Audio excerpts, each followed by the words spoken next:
former governor of Kaduna State, Barrister Ibrahim Shehu Shema, is the one holding this title of Sarkin Yakin Kasar Hausa, but is being represented by one of his junior brother.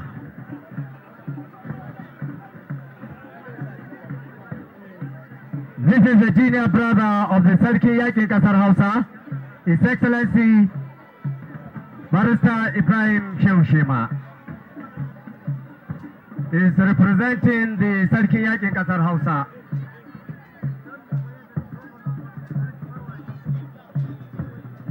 Da Allah ai kokari da Allah a bada wuri a wuce da Allah.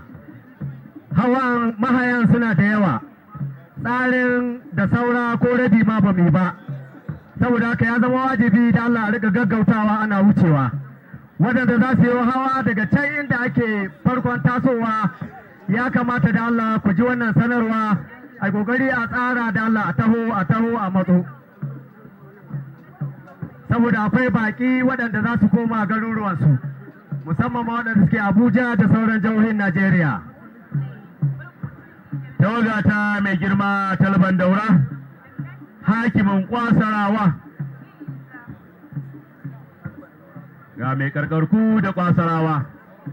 Tawaga ta mai girma Talban Daura Alhaji Yusuf Muhammadu Buhari, wanda ita ma tana ɗaya daga cikin sababbin garin hakimai wanda uban ƙasa uban al'umma mai mataba sarki ya samar a wannan zamani nashi domin tausaya al'ummar shi shanin gudanar da mulki. Tawaga ta mai girma Talban Daura ɗaya tilo namiji ga mai girma tsohon shugaban ƙasar tarayyar Najeriya Alhaji Muhammadu Buhari, Alhaji Yusuf Muhammadu Buhari, hakimin Kwasarawa.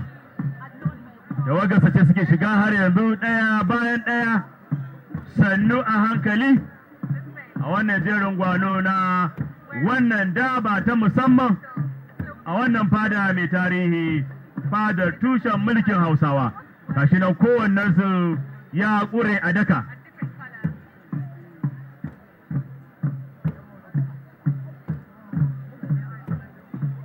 Har yanzu tawaga ce ta mai girma hakimin Kwasarawa Alhaji Yusuf Muhammadu Buhari, su ne suke shigewa bibiyu hurhudu a wannan jerin gwano na wannan hawa na wannan rana.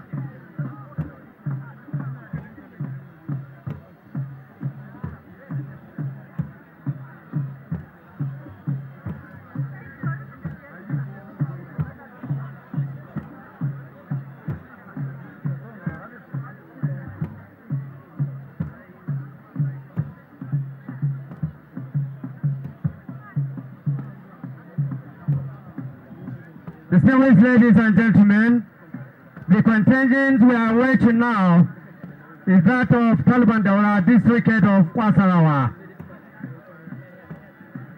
Alhaji Yusuf Muhammadu Buhari.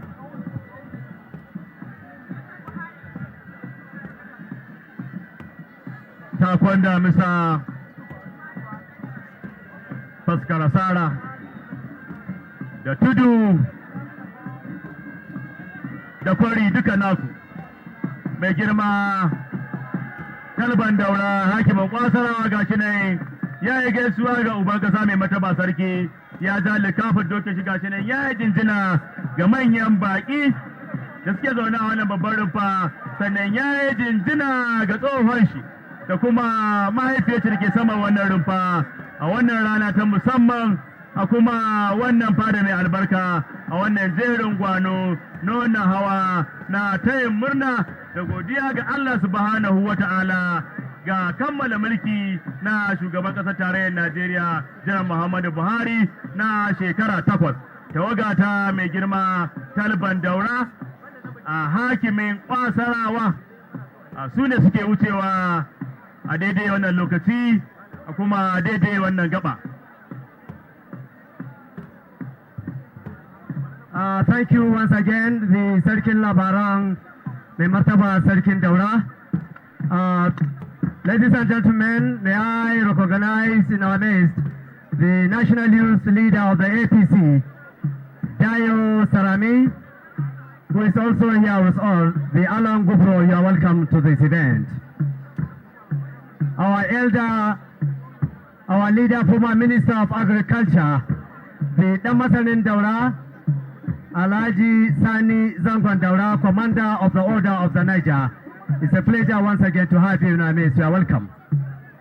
He is the chairman of the planning committee of this very special Daba in honor of the immediate past president of the Federal Republic of Nigeria. We want to commend your effort. We want to commend your visionary leadership and your commitment in trying to make this Daba very colorful in honor of Mr. President of the Federal Republic of Nigeria. And Elder Alhaji Sani Zangon Daura, CON, would like to thank you most sincerely. Thank you. Alhaji Sani Balaka Bomo the PS. Tawaga mai zuwa ta mai girma ɗan ruwatan Daura, a hakimin 'yan maulu, ita ce take shigowa a daidai wannan gaba, a daidai wannan lokacin.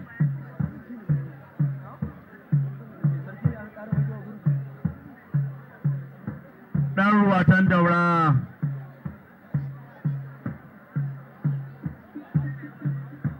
hakimin 'yan maulu, Alhaji Faruk Umar Faruk, ɗaga mai martaba sarki ko mai sunan sarki, su ne suke shigowa a daidai wannan gaba, hudu biyar gashi nan kowannensu ya taɓa ado riga tsamiya da rawani harsa.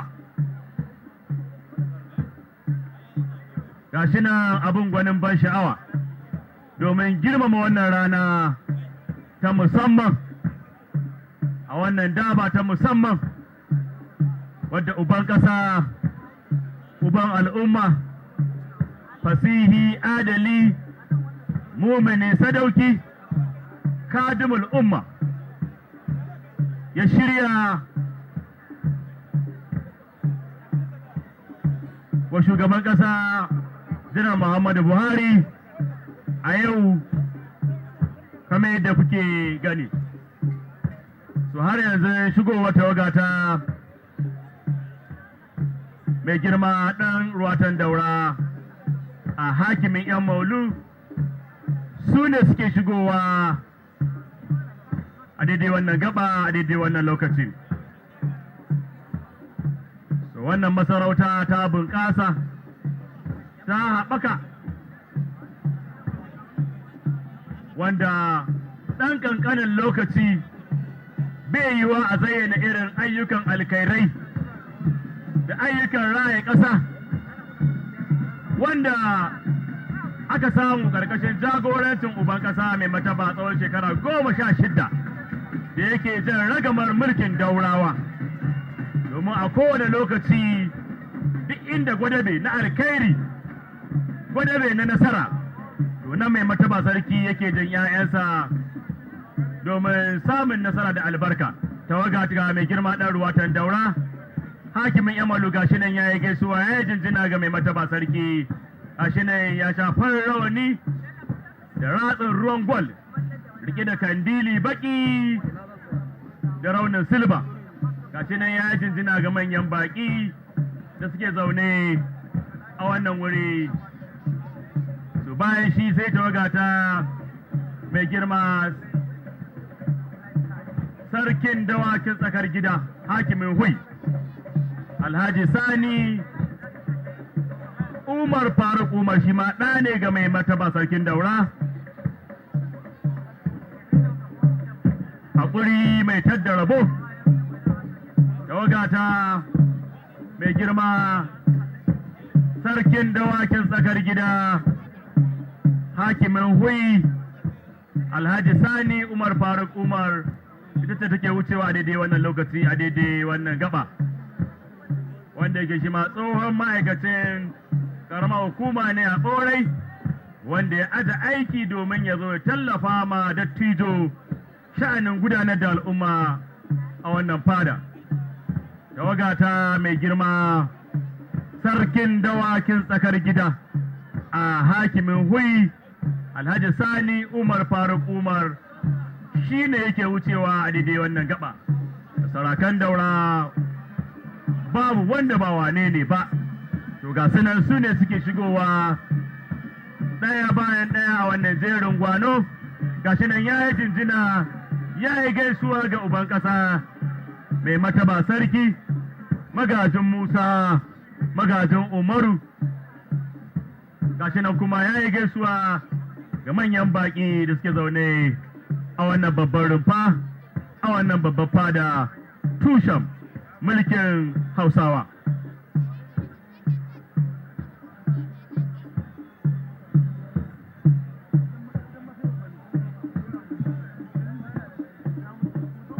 Distinguished ladies and gentlemen, as you have been watching this very colorful Daba, in honor of the illustrious sons of Daura, Kaduna State in general, Nigeria in particular, the immediate past president of the Federal Republic of Nigeria, Muhammadu Buhari GCFR. You can see these are the supporters of one of the former cabinet member of the administration of His Excellency Muhammadu Buhari. In particular, the former Minister of Aviation, Distinguished Senator Hadi Sirika. Distinguished ladies and gentlemen, former ministers here present, our royal fathers here present, particularly those from Niger Republic and those from other states of the Federation, very senior citizens in Nigeria and in Kaduna State. You are all being welcome to Daura, the ancient city of Hausa. Thank you. So a ci gaba da shigowar hakimai a wannan jerin gwano na wannan daba ta musamman a wannan rana. Tawaga ce ta mai girma Majan Daura, hakimin Rogogo. Shi ma ɗa ne ga mai mataba sarki Alhaji Abdurrahman Umar Faruk. Tawagarsa ce suke shigowa sannan hankali, hudu biyar gashi nan kowannensu ya sha farin rawani.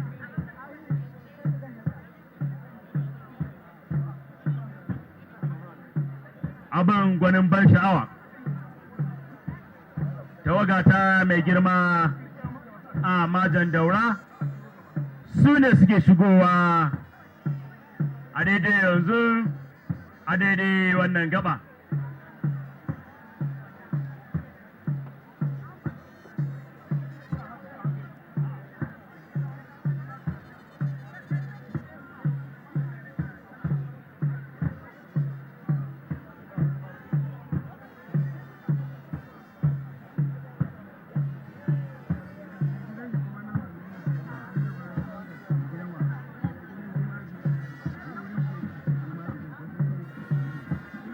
Tawaga ta mai girma Majan Daura, hakimin Rogogo su ne suke wucewa a wannan wurin. Hausawa suka ce shuri matattara ƙasa. To har yanzu tawaga ce ta mai girma Majan Daura, hakimin Rogogo Alhaji Abdurrahman Umar Faruk. A wannan jerin gwano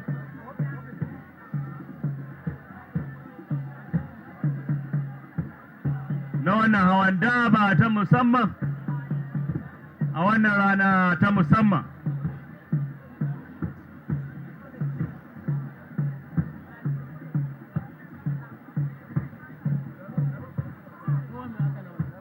Distinguished ladies and gentlemen, may we continue to have this very singular honor to continue to recognize very special dignitaries that have come from far and near in Nigeria and outside the country to be part of this very historic and memorable occasion. Let me once again recognize in our midst one of our own, a business mogul, chairman and chief executive of Max Air, Alhaji Dr. Dahiru Bara Umangal. Please, may you give him a big round of applause, please, to acknowledge his presence in our midst. Alhaji Dr. Dahiru Bara Umangal, it's a pleasure to have you in our midst. Your Excellency, the newly sworn-in governor of Kaduna State, Malam Dikko Umaru Radda PhD, once again you are welcome along with your deputy, Honorable Farooq Lawan Jobe. Your Excellency Governor and Deputy Governor of Kaduna State, just sworn in yesterday, the 29th of May, year 2003. The 5th Governor of Kaduna State under democratic rule in Kaduna State, and is the 10th Governor under the overall of governors in Kaduna State. Your Excellency, Malam Dikko Umaru Radda PhD, our Governor, you are welcome.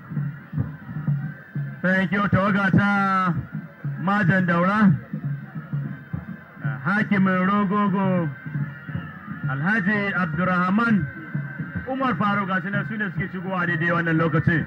Gashi nan ya ja likafin doke shi ya yi gaisuwa ga mai mataba sarki. Gashi nan ya yi jinjina ga manyan baƙi ciki da mai girma baya ji da na biyu kuma mai girma sabon gwamnan jihar Katsina Malam Dikko Umar Radda da PhD. Mai girma Alhaji Dr. Dahiru Bara Umangal, na ga kaga ɗanka ga shi nan ya wuce yanzu, Majan Daura, hakimin gunduma Rogogo.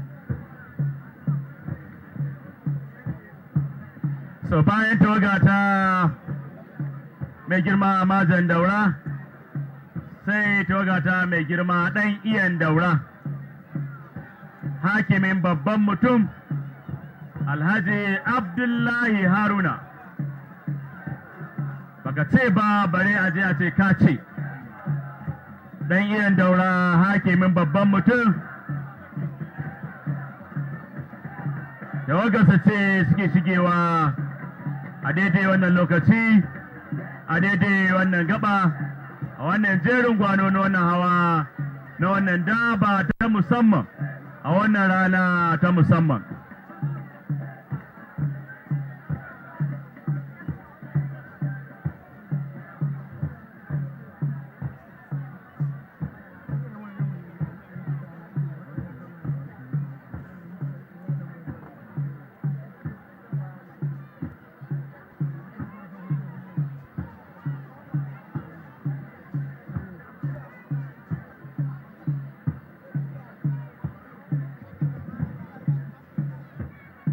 Distinguished ladies and gentlemen, we are still counting and recognizing very special dignitaries, especially former cabinet members of the administration of the immediate past President of the Federal Republic of Nigeria, whom all we have gathered here to give him honor to whom honor is due. Permit me to once again recognize the former Minister of Information, Alhaji Lai Mohammed is also here with us. The former Minister of Women Affairs, Dan Paulin Tallinn, former Minister of Finance, Hajia Shamsuna Ahmad, former Minister of Power is also here, former Minister of Justice and Attorney General of the Federation, Abubakar Malami, SAN. We have former Special Advisor to the President on Media is one of our own, Mr. Femi Adeshina. Let me also once again welcome our own Governor and Deputy Governor, and also welcome the Governor of Borno State, Governor Professor Babagana Umara Zulum. You are all welcome to this very important occasion. The National Chairman of the APC, Distinguished Senator Abdullahi Adamusio N, and members of the Executive Council of the APC in Nigeria, you are welcome.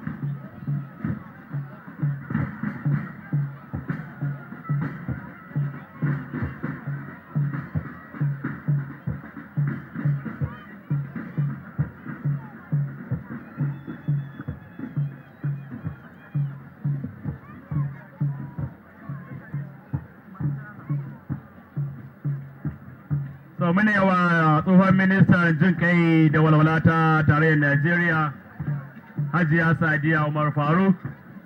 Muna miki lale marhaban da kasance mu tare da ke a wannan wuri.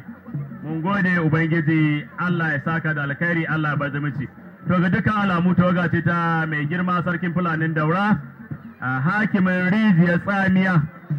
Tawaga su ce suke wucewa a daidai wannan gaba a wannan jerin gwano na wannan hawa daba ta musamman a wannan rana ta musamman a yau. Har yanzu tawaga ce ta dan iya. Na za ka kai can.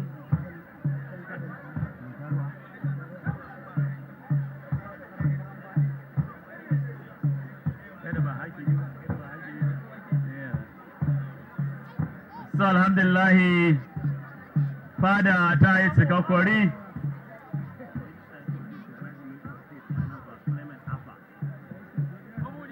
ciki da wajen kasar nan domin sai da wannan hidima ta wannan naɗi ta wannan daba mai albarka a wannan rana ta musamman. Har yanzu tawaga ce ta mai girma ɗan iyan Daura, hakimin babban mutum Alhaji Abdullahi Haruna. Alhaji Haruna Abdullahi tawaga ce suke wucewa a daidai wannan gaba a daidai wannan lokaci.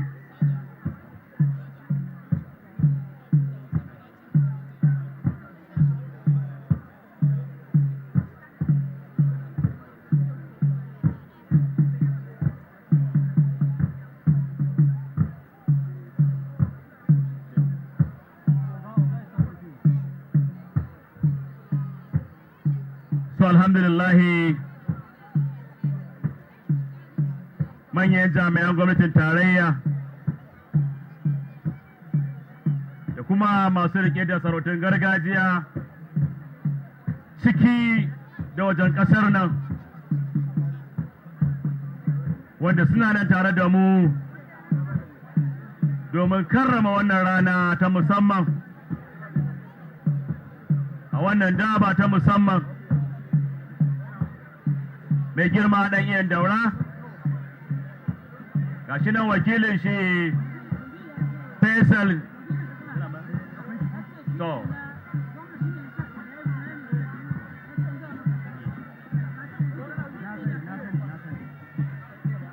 mai girma ɗan iyan Daura, Alhaji Haruna Abdullahi gashi nan ya yi gaisuwa ga mai mataba sarki, wanda shi ma bani Nuhu ne, baka ce ba bare a je a ce ka ce. Gashi nan ya yi jinjina ga uban ƙasa, uban al'umma mai mataba sarki, ya kuma yi jinjina ga mai girma baya ji da na biyu tsohon shugaban ƙasar tarayyar Najeriya jar Muhammadu Buhari tare da iyalan shi da kuma babban mai masaukin baƙi mai girma sabon gwamnan jihar Katsina Malam Dikko Umar Radda PhD da iyalan shi a wannan rana ta musamman a kuma wannan lokaci na musamman. Cikin manyan baki akwai tsohon sanata a musu, akwai kuma mai girma mai magana da yaran fadar shugaban kasa Alhaji Garba Shehu. Muna lale marhaban da kasancewarka da kuma tallata wannan hidima da ake a yau a kafafen yada labarai na duniya. Yes. Thank you, Sarkin Labarai. Before the next contingent, may I quickly, once again, recognize in our midst Senator Bamisola Saraki, former Minister of State, Mines and Steel Development.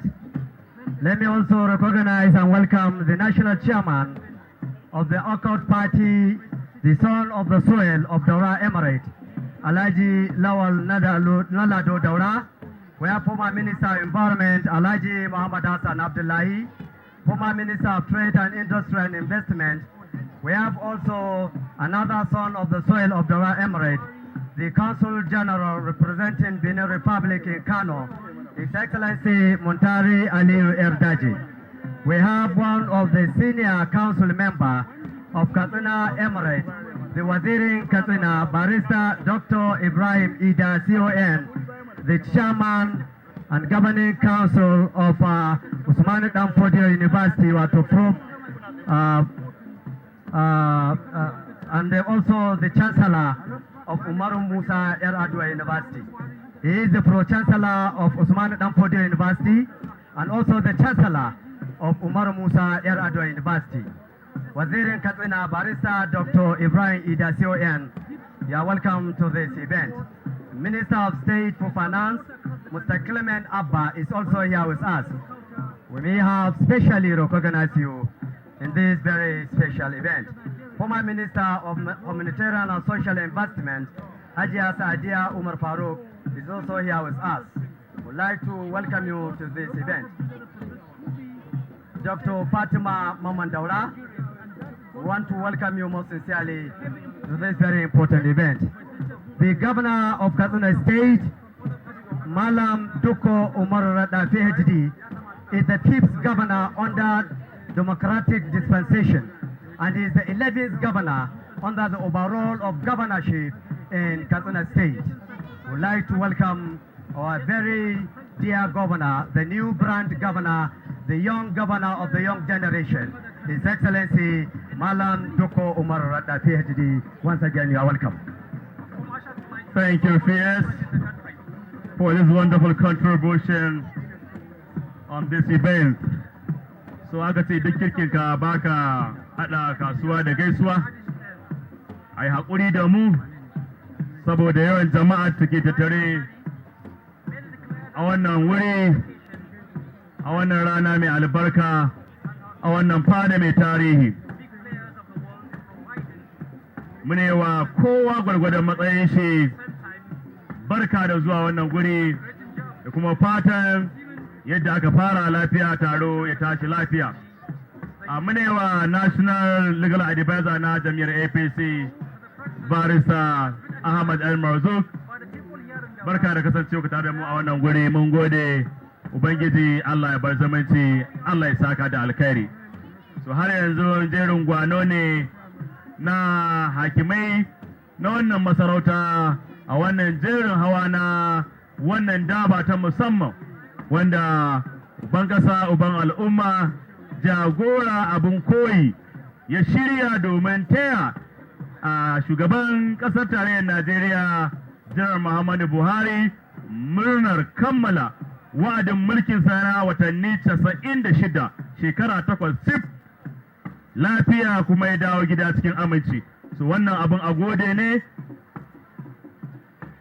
So alhamdulillah, tawaga ce ta mai girma sarkin fulanin daura, mai kogin madara, mai kogin nono.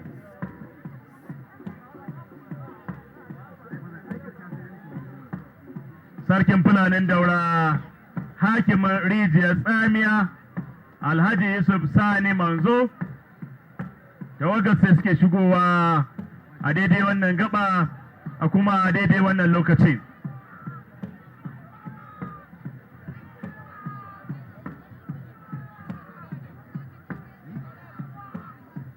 Akwai shugabannin ƙananan hukumomin daura, Sandamu, Mai Addu'a da Ɓorai, wanda mai girma shugaban ƙaramar hukumar daura Alhaji Honorable Bala Musa Daura, wanda shi ma yanzu haka yana tare da mu a wannan guri, a wannan rana ta musamman, a wannan gaba. Har yanzu tawaga ce ta mai girma sarkin fulanin daura, mai turke da ƙaho, hakimin rijiyar tsamiya Alhaji Yusuf Sani Manzo.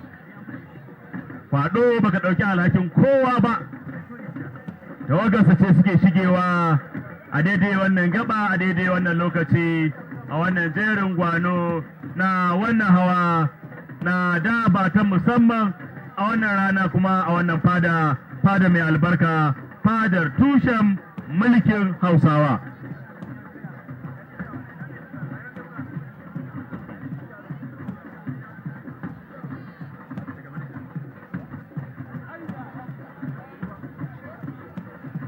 So, an ce sarkin Fulani ga maza nan matasa suna wasa na sharo an fasa shi. Wannan al'ada ce ta Fulani wadda suka gada tun iyaye da kakanni, aure ba a bakan baka ta sharo ba. So har yanzu suna rike da wannan al'ada, ga suna a cikin tawaga ta mai girma sarkin Fulanin Daura mai turke da ƙaho, mai kogin madara, mai kogin nono, Alhaji Yusuf Sani Manzo. Ga suna nuna bajintar su na shaɗi.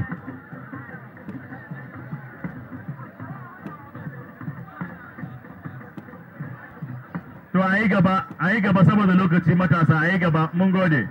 A yi gaba, mun gode.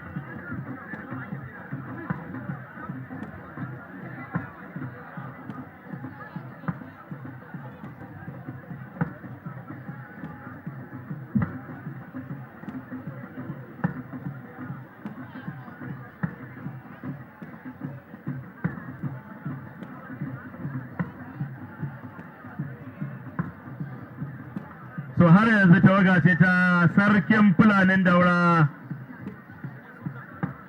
hakimin rijiyar tsamiya, Alhaji Yusuf Sani Manzo,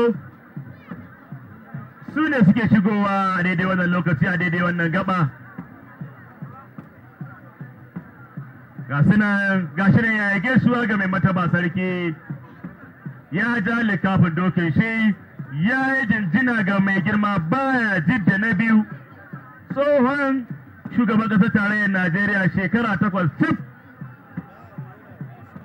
tare da iyalan shi da kuma mai girma babban mai masaukin baƙi, sabon gwamnan jihar Katsina, Alhaji Malam Dikko Umar Rada PhD, shi ma tare da iyalan shi. So har yanzu tawaga ce ta mai girma sarkin Fulanin Daura, hakimin rijiyar tsamiya, su ne suke wuce a wannan jerin gwano. Gashi nan abin gwanin ban sha'awa.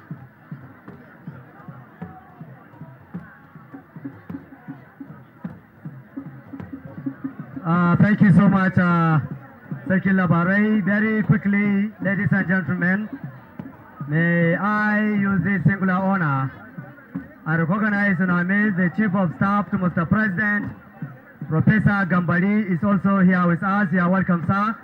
Former Governor of Osun State, Senator Amosun, is also here with us. May I also welcome distinguished Senator Umar Ibrahim Kurifi is ready, is also here with us. The Wazir Daura, Engineer Ibrahim Alasan, Chairman Railway Corporation of Nigeria, you are welcome to this occasion. Honorable member from Kano State, representing the good people of Kano State in the House of Representatives, Honorable Shaban Sharada, OON, Chairman of Security and Intelligence, you are welcome. May I also welcome the Speaker of Kaduna State House of Assembly, Right Honorable Tasu Musa Megari, and all members of Kaduna State House of Assembly, you are welcome. Thank you very much. Tawaga da ke tafe ce ta mai girma Marusan Daura, hakimin Yandi, Alhaji Ibrahim Ahmadu. Tawaga sai suke shigewa a daidai wannan lokaci, a daidai wannan gaba. Gashi nan tsohon malamin makaranta kuma chief scribe na mai girma Galadiman Daura, wanda ga yanzu ya sami hakimci, yana ɗaya daga cikin sabbin hakimai wanda mai martaba sarki ya samar guda 8 a tsohon mulkin shi na shekara 16 da watanni. Mai girma a hakimin Yandi Marusan Daura, a tawagar ce suke wucewa a daidai wannan lokaci, a kuma daidai wannan gaba a wannan rana ta musamman, a kuma wannan daba ta musamman. So munewa mai girma chief of staff na fadar shugaban kasa Professor Gambari, a barka da kasancewa ka da mu a wannan guri. Mun gode da karrama wannan rana, ubangiji Allah ya saka da alkhairi, Allah ya bar zamanci. Sannan akwai former Senator Umar Ibrahim kurfi in zarabe muna maka lalai marhabar da kasance ka tare mu a wannan guri. Ubangiji Allah ya saka da alkhairi, Allah shi kara lafiya. Sannan muna yi wa mai girma wazirin daura injiniya Ibrahim Alhassan barka da zuwa wannan guri. Ubangiji Allah ya saka da alkhairi. To alhamdulillah tawaga da ke tafe ta ce mai tawaga ta mai girma binturawan daura hakimin sandamu shine suke shigowa a daidai wannan gaba a kuma daidai wannan lokacin. Mai girma binturawan daura hakimin sandamu tawagar sai suke shigowa yanzu.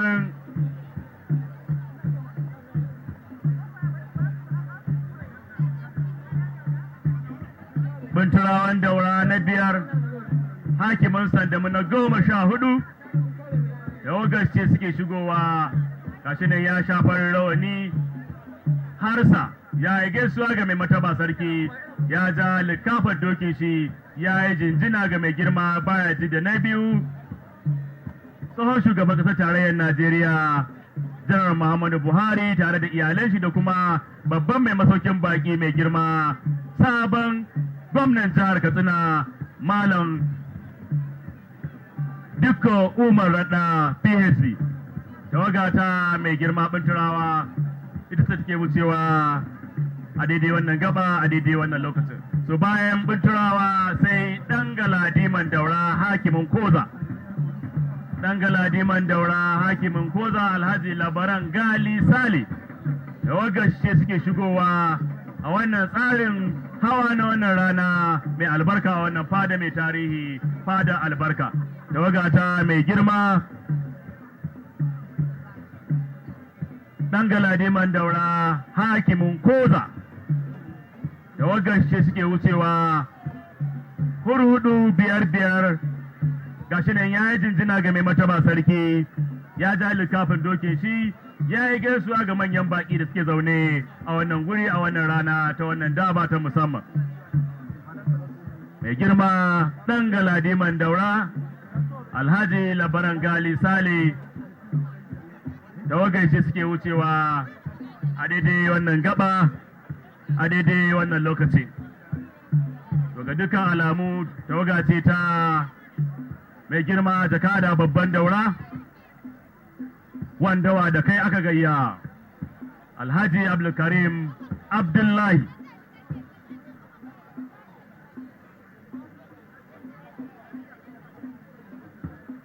Shi ne suke shigowa sannan hankali a wannan jerin gwano na wannan daba da aka shirya ta murna da godiya ga Allah subhanahu wa ta'ala na kammala mulki na mai girma Janar Muhammadu Buhari lami lafiya. To har yanzu tawaga ce ta a mai girma jakada babban daura wandawa da kai aka gayya Alhaji Abdulkarim Abdullahi jami'a hukumar hana shige da fice ta ƙasa kuma passport controller a jihar Edo, jika ga Muhammadu mai tafari, jikan jakada Alu, kanan jakada Nafiu, kanan yan dakan daura, yayan ajiyar sarkin daura, baban sarkin labarai. Tawagar ce suke wucewa a daidai wannan gaba a daidai wannan lokacin. Mai girma jakada babban daura Alhaji Abdulkarim Nafi'u wandawa da kai aka gayya.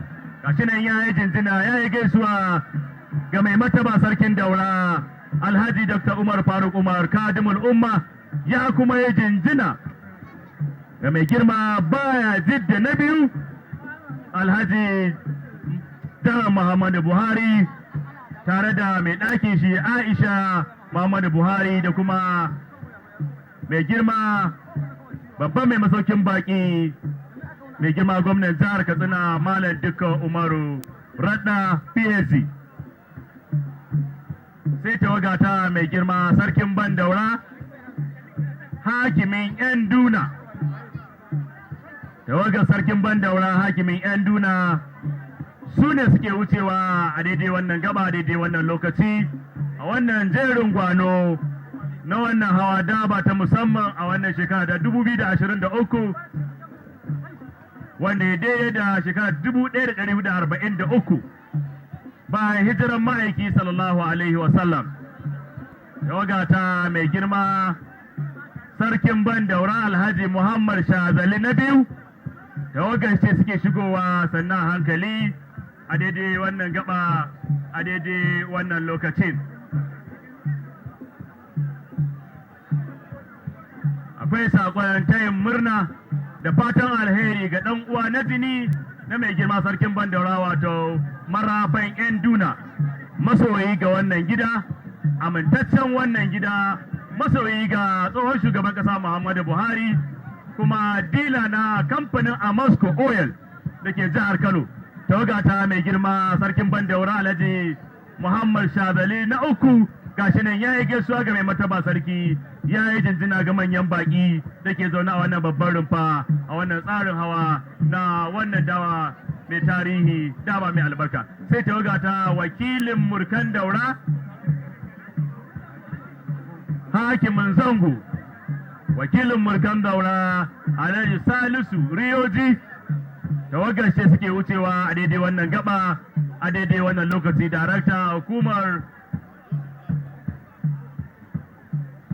harkokin mata ta jihar Katsina gashi nan ya yi gaisuwa ga mai mataba sarki, ya kuma yi jinjina ga daukacin al'umman manyan baki da suke zaune a wannan gurin.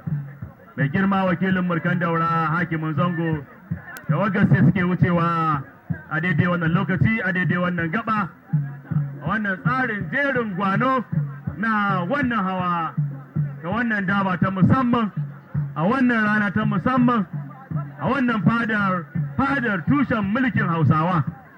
So alhamdulillahi wannan fada ta yi cikakkwari, babu masaka tsinke, wannan ba komai bane ba, salo ne na jagoranci na adalci na shugaba abun koyi mai mataba sarkin daura Alhaji Dr. Umar Faruk Umar CON Kadimul Umma, sarkin da baya jin warin talakan shi.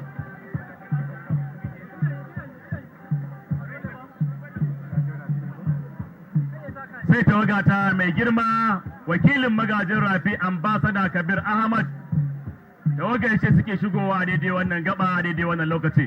Ga wakilin mai girma magajin rafin daura ambasada Kabir Ahmad, wanda ya aikin jakadanci a ƙasashe guda 11 bayan ya kammala aiki lafiya. Dan uwan shi na jini mai mataba sarkin daura ya ce zo ka kama mini sha'anin guda da mulkin al'umma, ya ba shi ƙasa garin Fago a matsayin magajin rafin daura hakimin Fago. Ambasada Kabir Ahmad CON NPMA.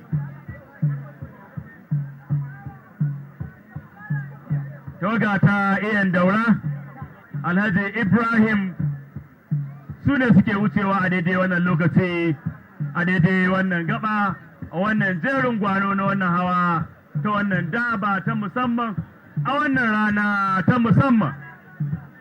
Mai girma iyan daura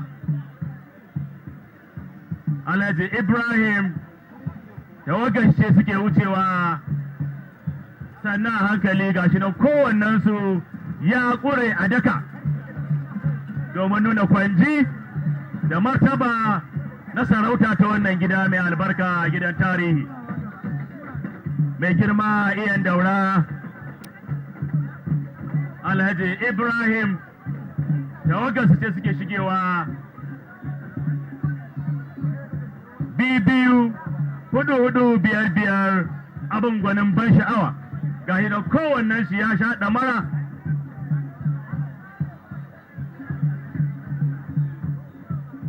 ya sha rawani, abin gwanin ban sha'awa.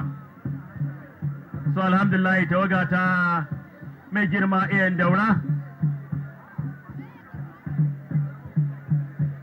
su ne suke wucewa har yanzu a wannan jerin gwano na wannan hawan daba mai albarka a wannan fada mai albarka. So akwai wakilin mai girma durbin daura Malam Mamman Daura, wanda Muhammad Mamman Daura yake wakilta a wannan jerin gwana hawa a yau. To ga dukkan alamu mai girma ɗan malikin ƙarsa Hausa na farko da wagace suke wucewa a daidai wannan lokaci a daidai wannan gaba.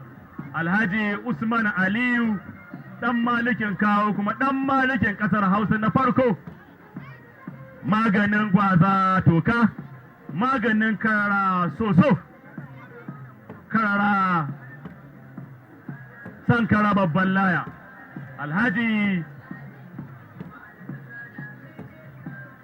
Aliyu Usman tawagarsu ce suke wucewa a daidai wannan lokaci a daidai wannan gaba. Ta biri ya ce kaga masu yi don Allah, wai biri da ya ga ɓannar giwa. Tawaga ta mai girma ɗan malikin ƙasar Hausa na farko, wanda mai mataba sarkin musulunci, sarkin adalci ya naɗa shi saboda soyayyar shi da sha'awar shi da san shi na haɓaka al'ada na gidan sarauta. Bayan naɗa shi ya samu takarda ta gayyata ɗaiɗaiɗai har 47 da ƙasashen sarakunan Hausa domin ya taya su hawa na al'ada. Amma saboda aka ce ɗan halaska biyayya bai amsa wannan goron gayyata bai ce sai ya fara hawa a wannan gida na tushen mulkin Hausawa, inda a karrama shi sannan ya ci gaba da amsa goron gayyata a faɗin masarautun ƙasar Hausa. Mai girma ɗan malikin ƙasar Hausa, Senior Special Assistant to the Deputy Senate President, kuma Chairman na Shalmat Nigerian Petroleum Limited, sannan Chairman na Shalnut Nigerian Petrol Limited. Mai girma ɗan malikin ƙasar Hausa da wagashi ce suke wucewa sannan hankali a daidai wannan gaba, a daidai wannan lokaci. Ga sunan hurhudu kowannensu ya sha silke ya kuma rike kibau na tagulla.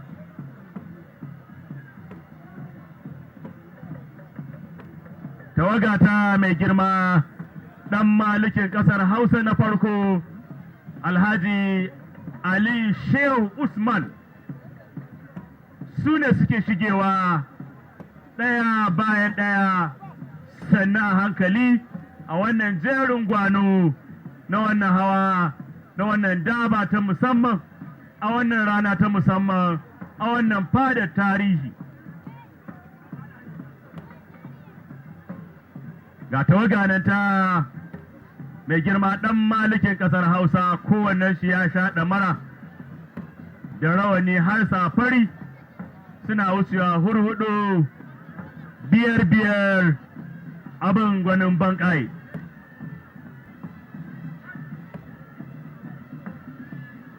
Ga mai girma ɗan malikin ƙasar Hausa, Alhaji Aliyu Shehu Usman, gashi nan ya nufi wanda mai mataba sarki yake, ya yi gaisuwa ga mai mataba sarki, ya yi jinjina, ya yi godiya, gashi nan ya yi gaisuwa ga manyan baƙi da mai girma shugaban ƙasa baya jidda na biyu. Tawaga ta mai girma ɗan malikin ƙasar Hausa, akushin giginya gagar wasosu.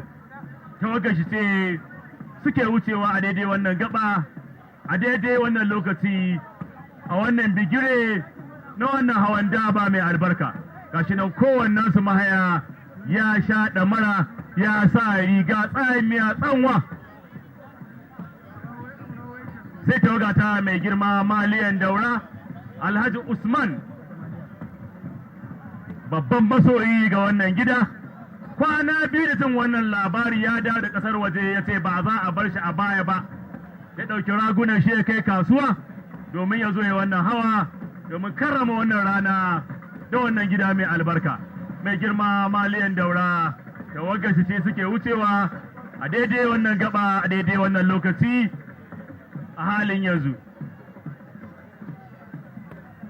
So bayan tawaga ta wuce akwai muhimmiyar kyauta wacce insha Allahu gamayyar malaman ƙasar Daura za su miƙa ma mai girma baya jidda na biyu tsohon shugaban ƙasar Najeriya Janar Muhammadu Buhari domin nuna farin cikinsu da murna da Allah subhanahu wa ta'ala ya dawo da shi lafiya sai mu ce alhamdulillah.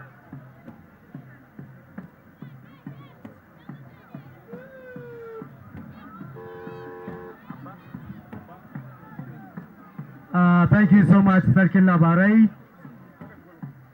Distinguished ladies and gentlemen, I hope you are enjoying watching this very colorful and historic Daba, organized by His Royal Highness the Emir of Daura and members of the Emirate Council and the good people of Daura Emirate, to welcome one of their own, the illustrious sons of Daura Emirate, the immediate past President of the Federal Republic of Nigeria, Muhammadu Buhari GCFR. May I recognize the presence of Alhaji Adamu M. Maulu from the Nigerian Communication Commission in Abuja. May I also welcome in our midst a very brand newly appointed Secretary to the Government of Katsina State, Architect Ahmad Musa Dengiwa, and the new Chief of Staff to Government House, Honorable Jabir Saudi. You are welcome. So alhamdulillah, tawaga ta mai girma Dawisin Daura mai wuyan saka riga Alhaji Buhari Sa'ad Kanti, tawaga shi suke wucewa a daidai wannan lokaci a daidai wannan gaba. Mai girma Dawisin Daura Alhaji Buhari Sa'ad Kanti, tawaga shi suke wucewa a daidai wannan gaba a daidai wannan lokaci.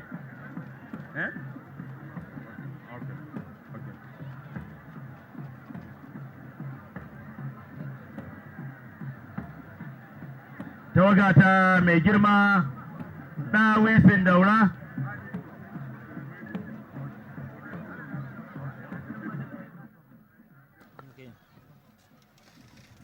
As we have told you earlier, 28 district heads are joining His Highness the Emir of Daura, Umar Farooq Umar, in this grand Durbar in honor of immediate past President of the Federal Republic of Nigeria, Muhammadu Buhari, and dignitaries from all over the country and the neighboring Niger Republic are all here to rejoice with the people of Daura and the former president himself over his the completion of two-term 8 years of successful leadership in the country.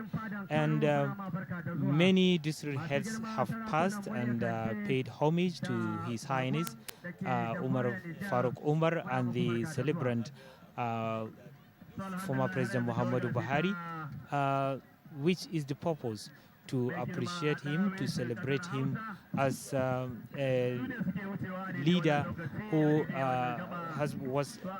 is being trusted by all Nigerians as an honest and upright person, and they are also celebrating his achievements in infrastructural and human development during the 8-year stewardship. Still, it's a show of or display of horsemanship and tradition of Hausa traditional institution.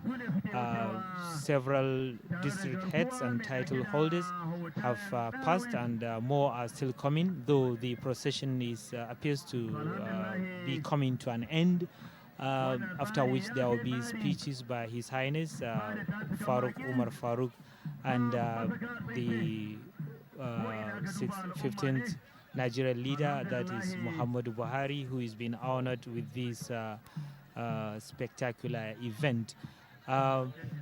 For the past 2 hours, people have been trooping into the arena, the palace arena.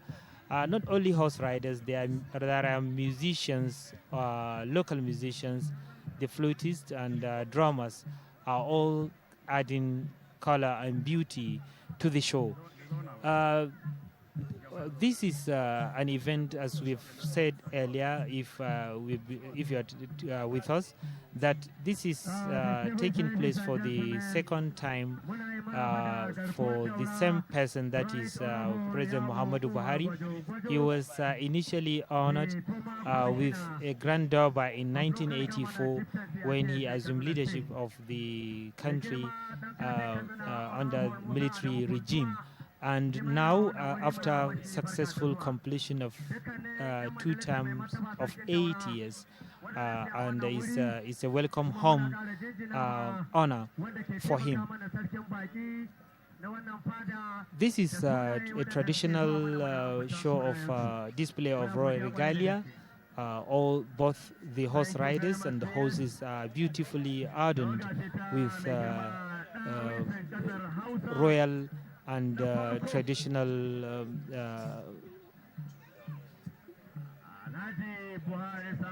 yes, you can see the drummers and the other traditional musicians all entertaining spectators and the special guests at this event. This traditionally used to be the way emirs and kings stage out for wars and either to defend or attack other kingdoms that we are seen as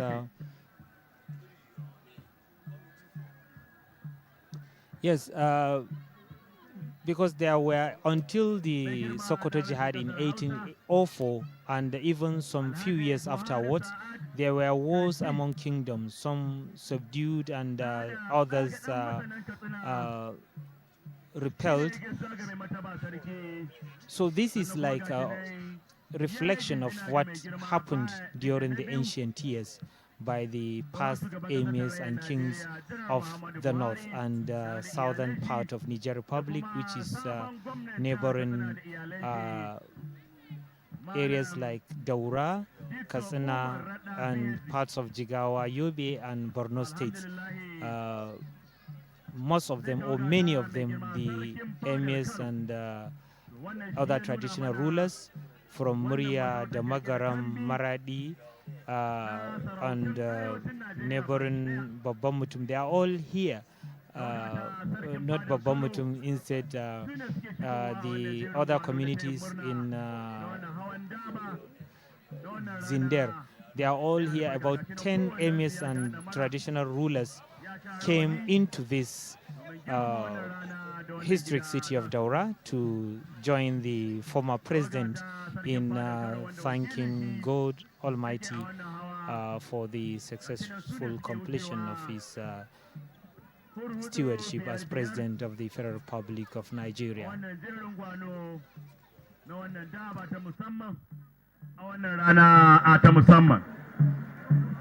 alhamdulillah, hakimai sun kama kawo jafi.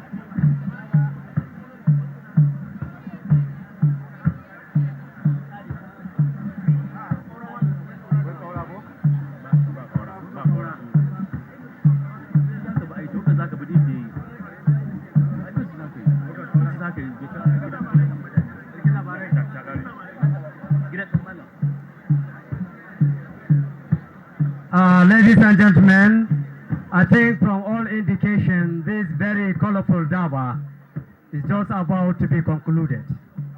I hope you have watched the tradition and the culture of the good people of Daura Emirate.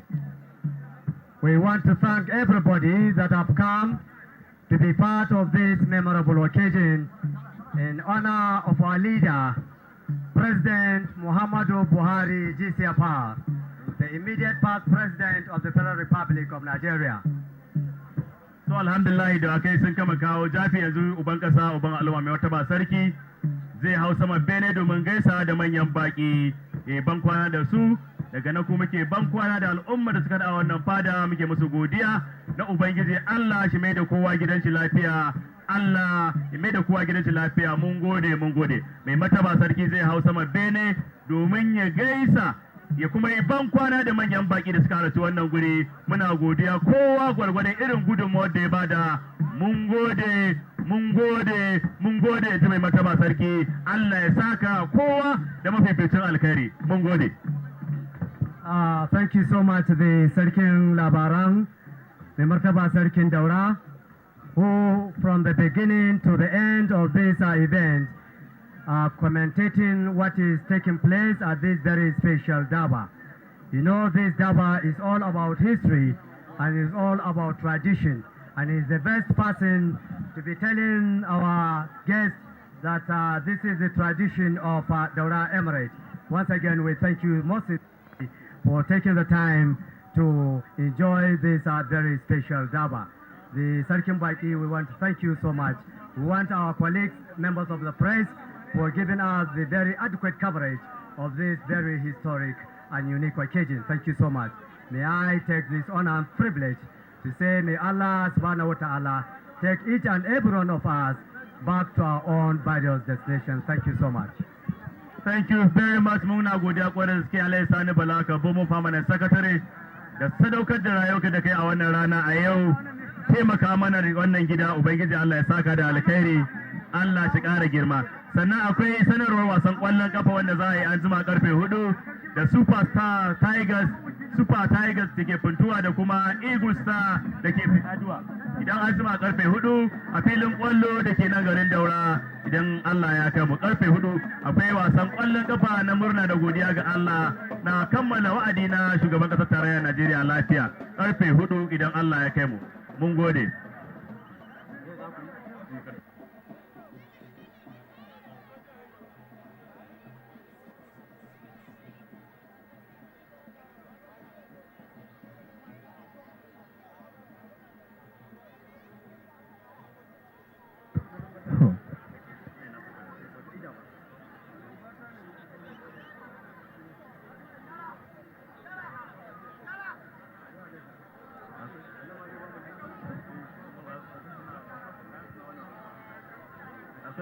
Okay, a kashe, an tashi, a kashe. Ajibai.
Session seems over, and the program is coming to an end, or rather to speech session, and it is expected that the monarch, Alhaji Umar Faruk Umar, will deliver his speech, and thereafter the former President Muhammadu Buhari will respond in appreciation of the honor by the Emirate and indeed the people of Daura Emirate.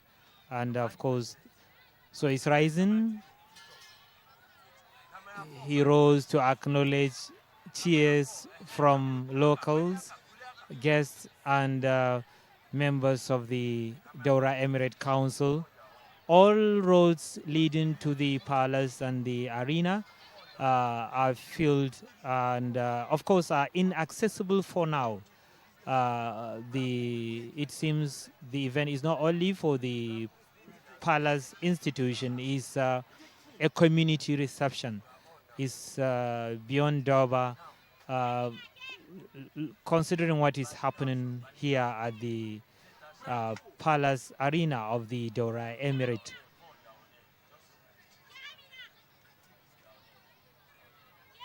The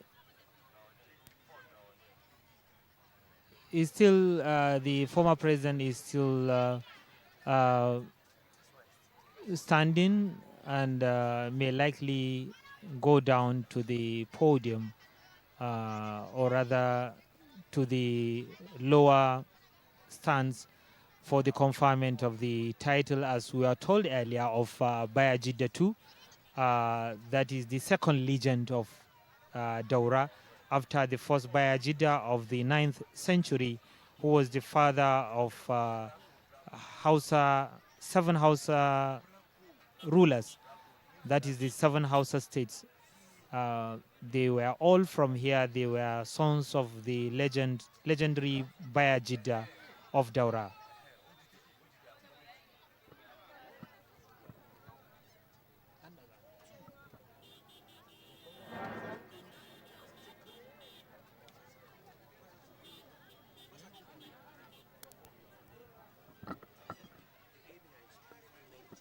Yes, where? Okay.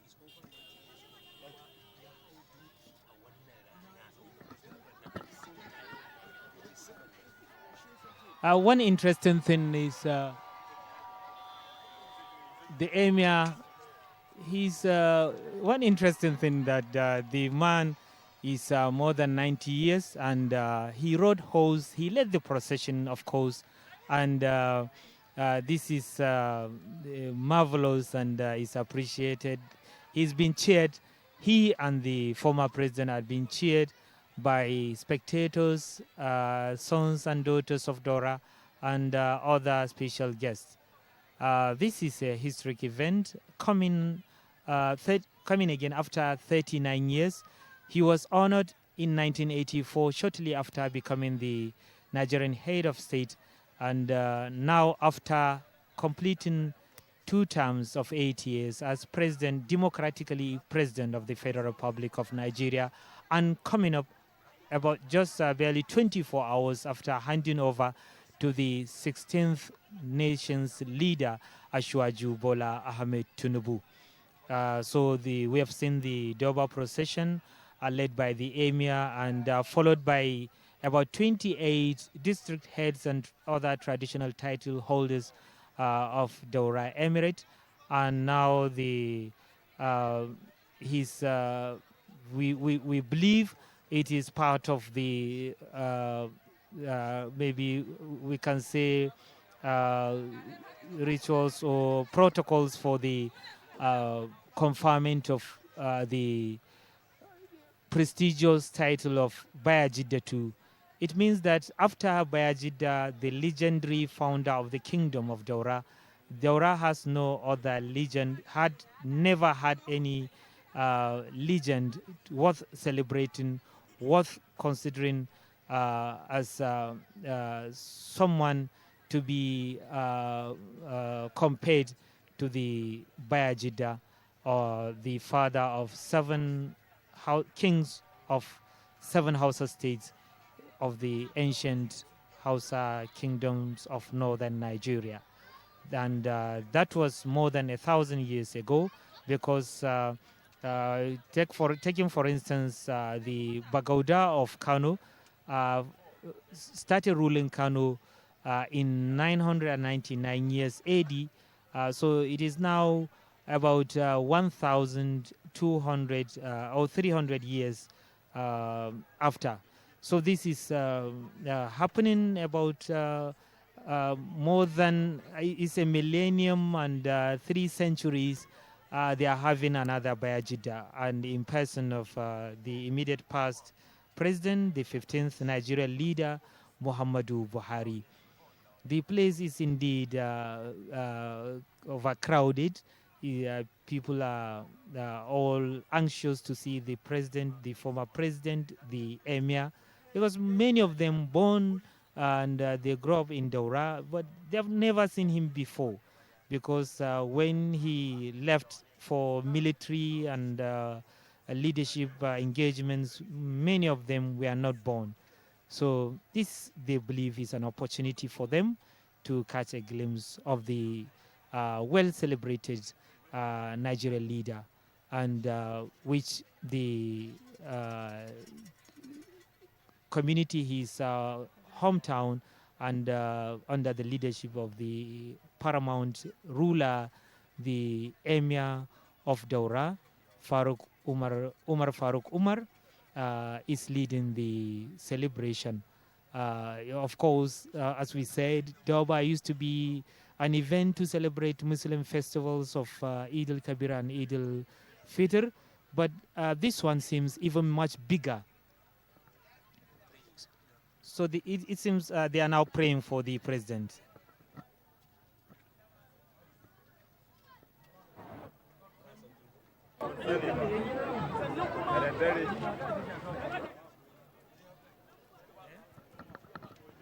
It's a special prayer session for the president. After the celebration, they are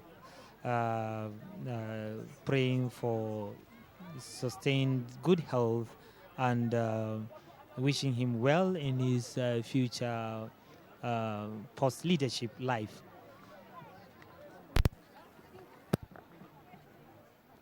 And it is expected that the president will be here in Daura for the meantime. It is not certain whether he will relocate to his former base of Kaduna. The former president was used to be have two homes in Daura and Kaduna. So now he's back home. Shortly after handing over to President Bola Tinubu, he just proceeded to the airport and was flown to Katsina, and thereafter to Daura, here his hometown, where he's expected to have some rest before taking any further decision. But for the meantime, he will continue to remain with his people and join them in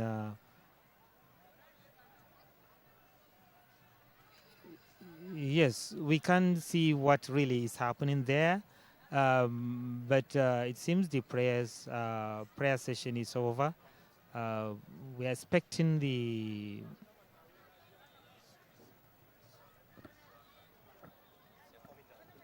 they are coming down the main stand into the palace, coming down the main stand of the palace, the Durbar stand, because they've been there and to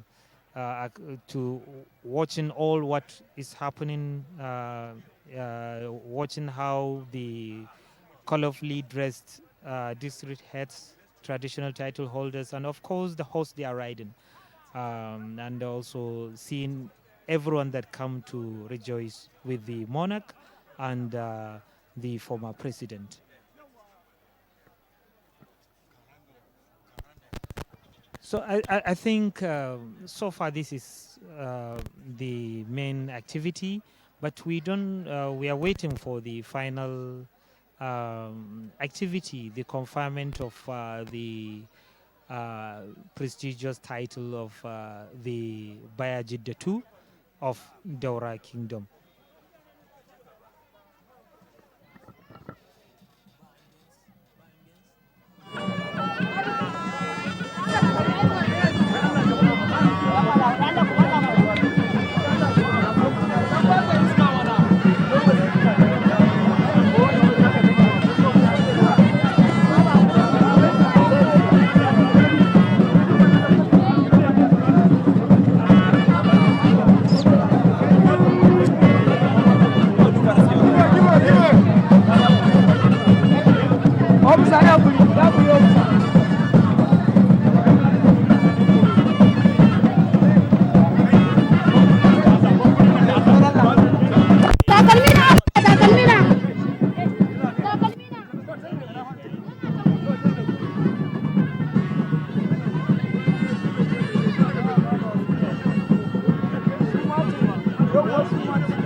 the confinement of the title is not on the program, but it was announced to us that it's so maybe it will take place afterwards. So I think this is so far we can go on this live transmission of the Grand Durbar in honor of former President Muhammadu Buhari by the Daura Emirates Council. So on behalf of all members of the outside broadcast crew here, I'm Abdullah Mustafa, thanking you for being with us.